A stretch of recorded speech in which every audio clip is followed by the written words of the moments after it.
La carte du pendu dans le tarot de Marseille et le tarot Rider-Waite. Nous continuons notre exploration des différences entre les deux types de tarot.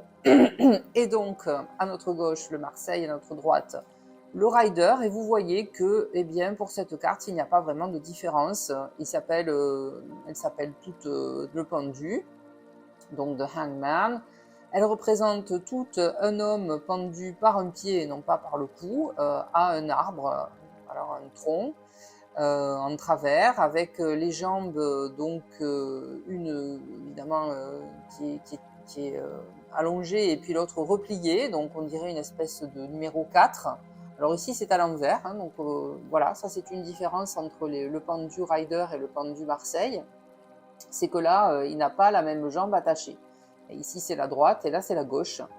Mais sinon, il replie aussi la jambe. Donc, ça nous donne une espèce de symétrie quand on met les quatre à côté. C'est rigolo. Donc, tous les deux ont aussi les mains, dans les deux tarots, les mains derrière le dos.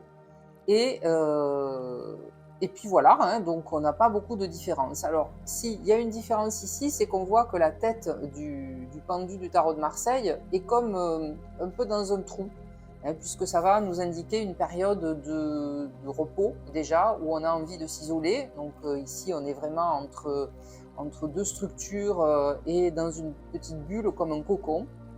Ça peut aussi d'ailleurs nous montrer le bébé qui va bientôt naître avec le cordon ombilical. Et donc, oui, on voit nettement quand même que la tête est dans un trou. On a la tête dans le trou et pas ici. Au contraire, ici, on a une espèce de halo autour de la tête du personnage, puisque dans certaines représentations, pas représentations, mais explications du pendu, il représente le sacrifice. Donc le sacrifice avec ce halo, donc les saints qui se sont souvent sacrifiés pour d'ailleurs être sanctifiés par la suite. Donc ça peut peut-être être représenté par ce halo de lumière autour de la tête, ou tout simplement aussi le fait que de voir les choses différemment puisqu'on est pendu par le pied nous permet d'avoir un insight, ce qu'on appelle en coaching un insight, c'est une révélation. Quelque chose qui nous dit ah mais oui, mais en fait je ne voyais pas du tout les choses comme ça lorsque j'avais la tête en haut, et là maintenant j'ai une idée. On voit vraiment la représentation aussi dans les BD de l'ampoule qui s'allume lorsqu'on a une idée, donc c'est ça, un insight, une révélation que l'on n'a pas ici. Au contraire, ici on a besoin d'aller s'enterrer un peu davantage pour avant que peut-être une nouvelle phase arrive, mais en tout cas on a plus envie de s'enfermer. Et puis la différence aussi, c'est qu'il y a sur le tarot de Marseille, ces deux branches de chaque côté, avec les rameaux qui ont été coupés, alors qu'ici, non, on a une forme de T, ça c'est sûr, mais il n'y a pas les branches sur le côté.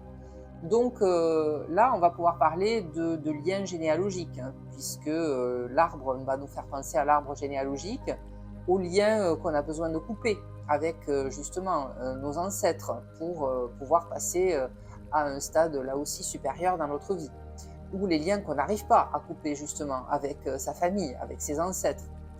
Ici, à part la corde, bon, et il n'y a pas les branches en tout cas. Donc on n'a pas cette impression d'enfermement qu'on peut avoir avec le pendu du tarot de Marseille. Alors ici, je vais l'approcher.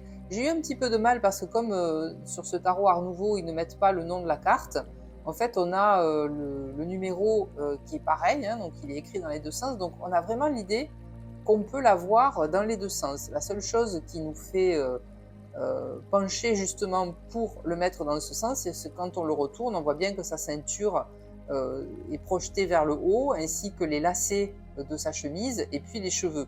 Donc là, on a plutôt l'impression qu'il est aspiré vers le haut, alors que bon là, évidemment, ça fait sens, puisque dans ce sens, tout va retomber vers le bas. Donc on a beaucoup de verdure, de plantes, enfin de verdure, de feuilles, de branches, mais on n'a pas la structure qu'on a dans le tarot de Marseille. Donc sinon, à part ça, voilà, ça va nous parler de prendre un moment de pause, ça va nous parler d'immobilité, d'avoir besoin de s'immobiliser, là aussi pour faire le point, hein, puisque vous avez remarqué que dans le tarot de Marseille, on passe d'une dynamique à un moment d'introspection, de repli sur soi, d'arrêt, pour pouvoir repartir avec une transformation à chaque fois, hein, entre les deux cartes, bien sûr. Donc ici, on est sur une période de latence, on va dire, et on a besoin de faire le point et de voir les choses différemment. Donc c'est à peu près la même représentation sur les deux tarots. Et nous allons passer à la suivante.